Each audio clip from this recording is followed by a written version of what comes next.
नमस्कार शेतकरी बंधू भगिनींनो, तुम्ही पाहत आहात ग्रेट महाराष्ट्र चॅनल। तुम्ही चॅनलवर नवीन असाल तर लगेच सबस्क्राइब करा आणि घंटीच्या चिन्हाचं बटन दाबा, म्हणजे आमचे नवे व्हिडिओ तुमच्यापर्यंत लगेच पोहोचतील। मित्रांनो, शेती करायची आणि त्यातून शाश्वत उत्पन्न मिळवायचं असेल तर शेतीला लागणाऱ्या पाण्याचा पुरवठा नियमित असणं फार महत्त्वाचं आहे। या मार्गात अनेक अडचणी येतात। मुळातच पावसाची शाश्वती नाही, अनेक ठिकाणी अंदाजापेक्षा कमी पाऊस होतो आणि पिकांची लागवड वाया जाते। महाराष्ट्रात शेतकरी कर्जबाजारी झाला, याला दुष्काळ खूप मोठं कारण आहे आणि याच कर्जबाजारीपणामुळे शेतकऱ्यांची आत्महत्या हा आपल्या राज्याचा चिंतेचा विषय झाला आहे। म्हणायला कर्जमाफी दरवेळेस जाहीर होते, पण खरी गरज आहे कर्जमुक्तीची। आता ही कर्जमुक्ती कशी साधायची तर दुष्काळावर मात करून। यासाठी राज्य शासनाने शेतकऱ्यांसाठी शेततळे बांधून देण्याची योजना सुरू केली आहे। आज आपण याच शेततळ्यांच्या योजनेविषयी जाणून घेणार आहोत। सर्वप्रथम शेततळे म्हणजे काय हे जाणून घ्यावे लागेल।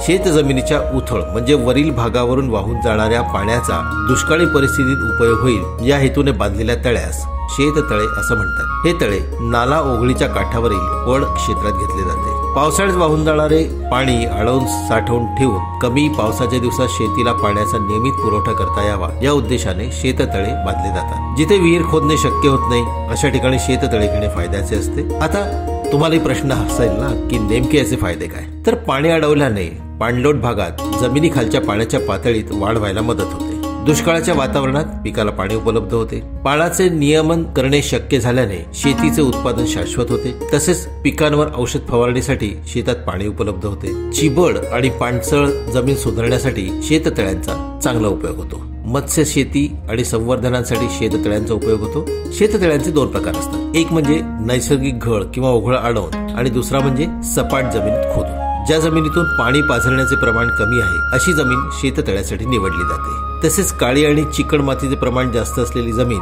शेततळ्यासाठी निवडली जाते। यासाठी पावसाच्या प्रमाणाची अट नाही, पण शेततळ्याला मान्यता देण्यापूर्वी तिथल्या पावसाच्या प्रमाणाची माहिती योग्य प्रकारे दिली आहे आणि ती खात्रीशीर आहे हे पाहण्याचे काम शेततळ्याला मान्यता देणाऱ्या अधिकाऱ्याचे असते। शेततळे बांधताना पाण्यासोबत माती वाहून त्यात येणार नाही याची काळजी घ्यावी लागते। छिद्रयुक्त आणि वाळू असलेली जमीन शेततळ्यासाठी अयोग्य असते। मजगी गटाच्या वरील खाचराच्या ठिकाणी शेततळ्याची जागा निवडण्यात येते। सभोवतालची जमीन दलदल आणि चिवळ व्हायची शक्यता असेल अशा ठिकाणी शेततळे घेतले जात नाही। ओघळाचे पाणी अडवून शेततळे घ्यायचे असल्यास जमिनीचा उतार सर्वसाधारणपणे 3% असायला हवा।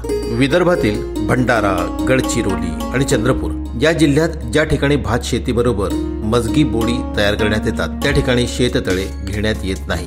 शेततळ्यासाठी लागणारी जागा शेतकऱ्याने स्वतःच्या शेतासाठी स्वखुशीने व विनामूल्य द्यावी अशी अपेक्षा आहे। तसेच फळ पिकासाठी सरकारतर्फे सामूहिक शेततळ्यांची योजना सुरू आहे, पण त्यासाठी लाभधारक संयुक्त कुटुंबातले नसावेत। त्यांच्या जमीनधारणाही स्वतंत्र असाव्यात। शेततळ्यांसाठी आकारमान जास्तीत जास्त 30x30x3 इतकं असावं। यापेक्षा मोठे शेततळे बांधायचे असले तर याच्या वरचा खर्च शेतकऱ्याला स्वतः करावा लागतो। या खालोखाल 30x25x30 मीटरचे 1.791 TMC क्षमतेचे विविध आकाराचे शेततळे तुम्हाला जमिनीच्या उपलब्धतेनुसार बांधता येतात। या आकारमानापेक्षा कमी आकारमानाची शेततळे घेऊ नयेत। या शेततळ्यांच्या बांधणीचे अनुदान सरकार देते। दारिद्र्य रेषेखालील शेतकरी, आत्महत्याग्रस्त कुटुंब, अनुसूचित जाती जमाती यानुसार या योजनेचा प्राधान्यक्रम आहे। यासाठी आपले सरकार या महाराष्ट्र सरकारच्या वेब पोर्टलवर तुम्हाला तुमचे खाते चालू करावे लागेल। त्यानंतर अनेक पर्यायांमधून जलसंवर्धनाच्या साधनांचा पर्याय निवडून फॉर्म भरावा लागेल। यासाठी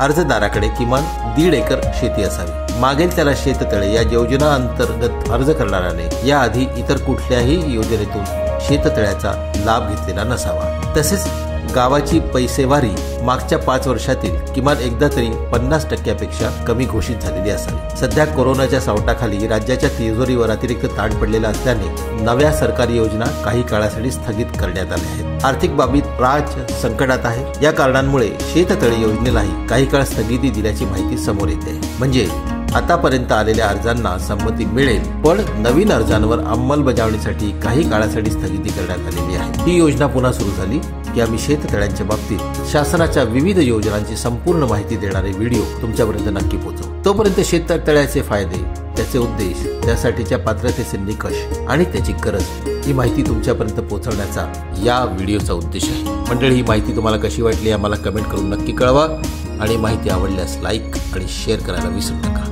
जय महाराष्ट्र, ग्रेट महाराष्ट्र।